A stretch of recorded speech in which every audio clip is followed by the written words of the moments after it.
Hello guys, स्वागत है आप सबका मेरे चैनल पर। सबसे पहले आप वीडियो को लाइक कर देना और अगर आप चैनल पर पहली बार आए हैं तो याद से चैनल को सब्सक्राइब भी कर दीजिएगा और बेल आइकन भी ऑन कर दीजिए ताकि मैं जब भी वीडियोस अपलोड करूं तो आपको सबसे पहले नोटिफिकेशन मिल जाए। तो चलिए वीडियो को स्टार्ट करते हैं। तो अब तक हमने देखा कि ली ह्यून और मिस चा ऑफिसर जिन सुक के घर आते हैं ताकि उन्हें वहाँ पर कुछ सबूत मिल जाए, पर तभी वहाँ सनवू और कांग आ जाते हैं और उन्हें आता हुआ देखकर ये दोनों कबर्ड में छुप जाते हैं। पर गलती से मिस चा को हिचकी आ जाती है तो सनवू और कांग को पता चल जाता है कि ये आवाज कहाँ से आ रही है, तो वो दोनों कबर्ड की तरफ जाते हैं। ली ह्यून को बचाने के लिए मिस चा खुद कबर्ड से बाहर आ जाती है और उनसे कहती है कि मैं तो बस क्राइम सीन को खुद एक बार देखना चाहती थी। सनवू को कुछ अजीब सा लगता है तो वो दोबारा से कबर्ड की तरफ जाता है, पर मिस चा उसे रोककर कहती है कि तुमने मुझ पर कमेंट्स करके मुझे सेक्सुअली हरास किया है तो मैं तुम्हें रिपोर्ट करूंगी। और ऐसी ही और बातें करके मिस चा उन्हें क्राइम सीन से बाहर ले जाती है। ली ह्यून की स्माइल बताती है कि वो मिस चा से इम्प्रेस हो गया है और वो कबर्ड से बाहर आ जाता है। टीम लीडर कांग मिस चा को ऐसे रात को अकेले क्राइम सीन पर आने को मना करता है क्योंकि ये डेंजरस था। क्राइम सीन पर अकेला खड़ा ली ह्यून सोचता है कि ये कहीं जून यंग का काम तो नहीं और शायद वो मुझे फंसाना चाहता है, पर मैं तो खुद ही यहाँ पर आया था तो ये किसी और का काम हो सकता है। पर किलर ने ऑफिसर जिन सुक को क्यों मारा? ली ह्यून ये भी बताता है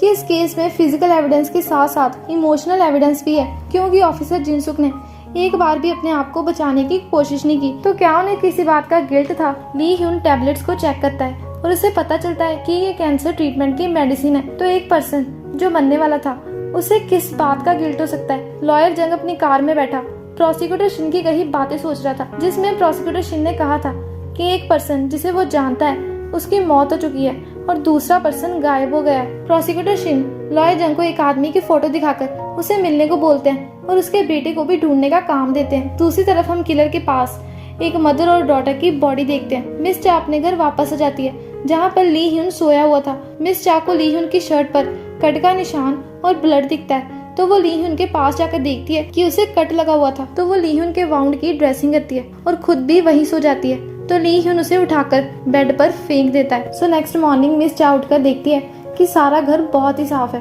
और ली ह्यून किचन में ब्रेकफास्ट रेडी कर रहा है। ली ह्यून मिस चा को पहले फ्रेश होने को बोलता है और तभी उसे ब्रेकफास्ट मिलेगा। टेबल पर मिस चा खाना कम खा रही थी और अपने ऊपर गिरा ज्यादा रही थी। ली ह्यून उसे टिश्यू पास करता है और उसे अपना बचपन याद आता है जब वो मिन का भी ऐसे ही ध्यान रखता था। प्रेजेंट में ली ह्यून मिस चा से अपने खाने के पैसे मांगता है। पुलिस स्टेशन में मिस चा अपने डेस्क को साफ करने का बहाना बनाकर केस की इन्फॉर्मेशन लेने आती है, पर सनवू को पता था तो वो उसे ऐसा करने नहीं देता और ये सब प्लानिंग मैनेजर और पुलिस चीफ देख लेते हैं। पर थैंक गॉड मिस चा बच जाती है। ली ह्यून अपने आर्ट डायरेक्टर फ्रेंड से कुछ पैसे, न्यू क्लोथ्स और न्यू सेलफोन मांगता है क्योंकि वो एक मर्डर सस्पेक्ट है तो खुद का क्रेडिट कार्ड यूज नहीं कर सकता। तो आर्ट डायरेक्टर पुलिस को कॉल करके ली ह्यून को रिपोर्ट करने वाला था, पर ली ह्यून उसे कहता है कि अगर तुमने ऐसा किया तो मैं उनसे कहूंगा कि तुम भी मेरे साथ मिले हुए हो।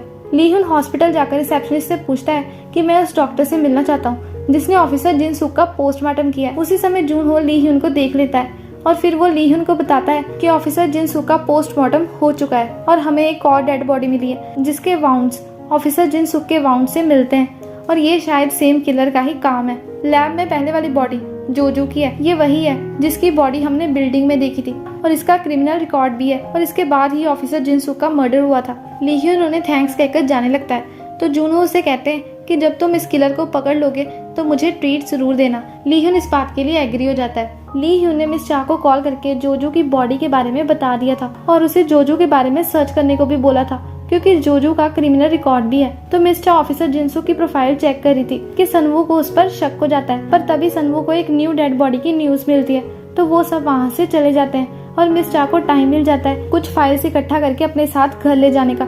घर पर मिस चा ली ह्यून को बता रही थी कि वो आज कितनी मुश्किल से बची है, तो ली ह्यून उसके सर पर हाथ फेर कर उसे कहता है कि तुमने बहुत अच्छा काम किया। इसके बाद ली ह्यून उसे बहुत सारे काम बताता है और मिस चा काम करते करते थक जाती है और फिर वहीं सो जाती है। नींद से उठने के बाद वो देखती है कि ली ह्यून वहाँ पर नहीं है, पर काफी ढूंढने के बाद उसे ली ह्यून घर के बाहर मिलता है और ऐसे ही ये दोनों स्टार्स को देखते हुए सारी रात गुजार देते हैं। नेक्स्ट डे वही हुडी वाला किलर एक दूसरे रिटायर्ड ऑफिसर के पीछे जाता है और बाद में पुलिस को इस ऑफिसर की बॉडी मिलती है। Special investigation team crime scene पर पहुंचती है और यहाँ हमें पता चलता है कि इस ऑफिसर का नाम चोई है। जिमी मिस चा को कॉल करके इस बारे में बताता है क्योंकि मिस चा ने ही उसे कहा था कि अगर तुम्हें किसी और केस का पता चले तो मुझे जरूर बताना।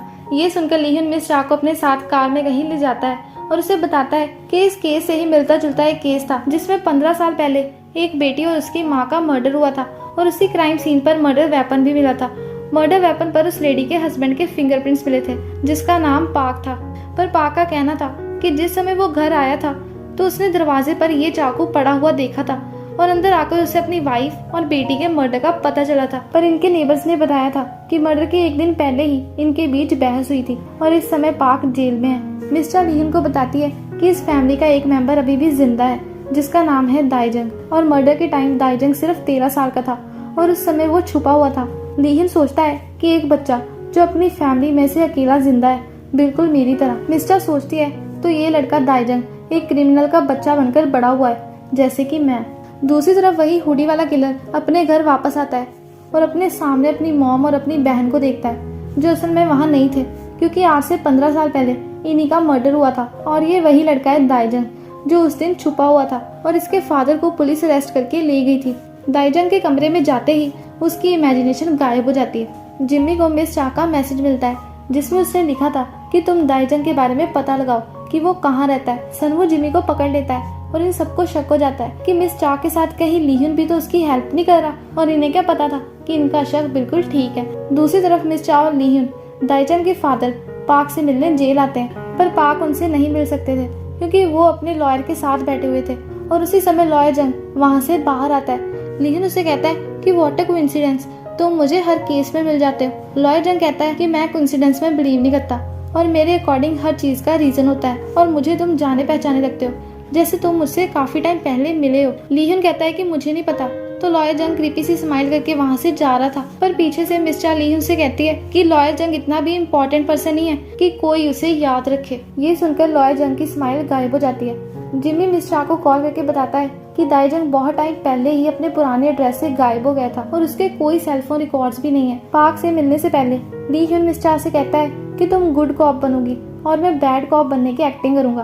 पाक से मिलने पर लीहुन उन्हें उनकी वाइफ और बेटी के मर्डर के बारे में पूछता है तो वो कहते हैं कि मैं ही किलर हूँ। लीहुन को पता था कि वो झूठ बोल रहे हैं तो वो उन्हें उनकी डेड वाइफ की फोटो दिखाता है और अपनी डेड बेटी की फोटो देखने से पहले ही उन्हें गुस्सा आ जाता है और वो कहने लगते हैं कि मैं ही किलर हूँ। लीहुन उनसे उनके बेटे के बारे में पूछता है तो वो कहते हैं कि मुझे नहीं पता। लीहुन कहता है कि कहीं आपने अपने बेटे को बदला लेने तो नहीं भेजा। इसके बाद लीहुन बाहर चला जाता है और मिस चा पाक को अपनी स्टोरी सुनाती है कि मैं भी एक क्रिमिनल की बेटी हूँ, आपका बेटा दाइजंग और मैं सेम सिचुएशन से गुजर रहे हैं। तो अब हम पास्ट में वो टाइम देखते हैं जब जून यंग चोट का बहाना करके पूरी प्लानिंग से जेल से बाहर आ जाता है और मिस चा उसी प्रिजन गार्ड की बेटी है जो जून जंग के साथ एम्बुलेंस में थे और ये अगले 4 दिनों तक मिसिंग थे और सबको यही लग रहा था कि इन प्रिजन गार्ड्स ने ही यून जंग को भागने में मदद की है। पर छोटी मिस चा को अपने फादर पर पूरा यकीन था और उस दिन के बाद मिस चा के फादर कभी घर वापस नहीं लौटे। सारे नेबर्स मिस चा को बातें करने लगे और कोई भी बच्चा मिस चा के साथ नहीं खेलता था।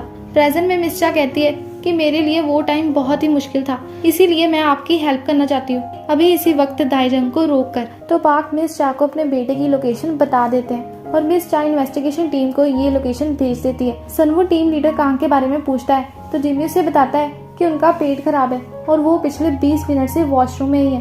प्लानिंग ऑफिसर कहती है कि मैं खुद उन्हें इन्फॉर्म कर दूंगी, तो आप सब जल्दी से जाइए। घर पर दाइजंग अपने टारगेट्स की फोटोज देख रहा था जिसमें अब बस एक ही इंसान बचा था तो वो अब उसे मारने जाता है। इन्वेस्टिगेशन टीम दाइजंग के घर पहुंच जाती है पर वहाँ कोई नहीं था तो वो घर की तलाशी लेते हैं और उन्हें टारगेट्स की फोटो मिलती है। सनवू इस आदमी को पहचान लेता है क्योंकि ये आदमी प्रोसिक्यूटर शिन है। तो अब special investigation team prosecutor Shin के घर जाने वाली थी और मिस चा भी उनके साथ कार में बैठ जाती है। लीहुन दाइजंग का रूम चेक करता है और उसे दाइजंग की शेल्फ पर बहुत सारी बुक्स दिखती हैं, मतलब दाइजंग को बुक्स पढ़ने का शौक है। दूसरी तरफ दाइजंग प्रोसिक्यूटर शिन को मारने पहुंचता है पर उसी समय टीम लीडर कांग दाइजंग को पकड़ लेते हैं और वो भी इन्वेस्टिगेशन टीम के पहुंचने से पहले। बाहर आकर कांग अपनी तारीफ कर रहा था कि तारीफ करते करते वो स्टेयर से गिर जाता है।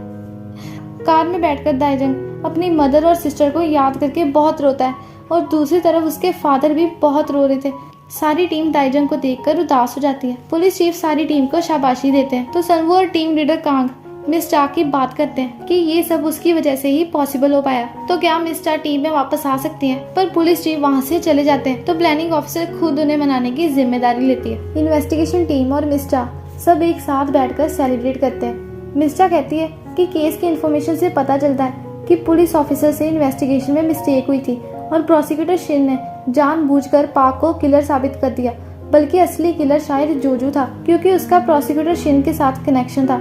जिमी कहता है कि हमें फिर पाक को इनोसेंट प्रूव करके उसे जेल से बाहर निकालना चाहिए। दूसरी तरफ पाक लॉयर जंग से जेल से बाहर निकलने की अपील करने से मना कर देता है। दाइजंग अपने सारे क्राइम कबूल कर लेता है और कोई हाई पावर से पाक और दाइजंग जेल में एक दूसरे से मिलते हैं। घर पर मिस चा को सनवू की बातें याद आती हैं, जिसमें सनवू ने कहा था कि दाइजंग अपनी पूरी जिंदगी उस घर में रहा जहां उसकी फैमिली का मर्डर हुआ था। मतलब वो एक तरीके से मरे हुए लोगों के साथ रह रहा था। दूसरी तरफ लियोन को अपने घर पर अपने डेड फादर दिखते हैं क्योंकि वो भी एक तरह से मरे हुए लोगों के साथ ही रह रहा था। मिस चा सोचती है कि मरे हुए लोगों के साथ रहना कैसा होगा और ये कैसी जिंदगी है। तो इसके बाद की स्टोरी मैं आपको नेक्स्ट वीडियो में बताऊंगी। तो मिलते हैं नेक्स्ट वीडियो में। Bye bye, see you again. Out of your mouth, you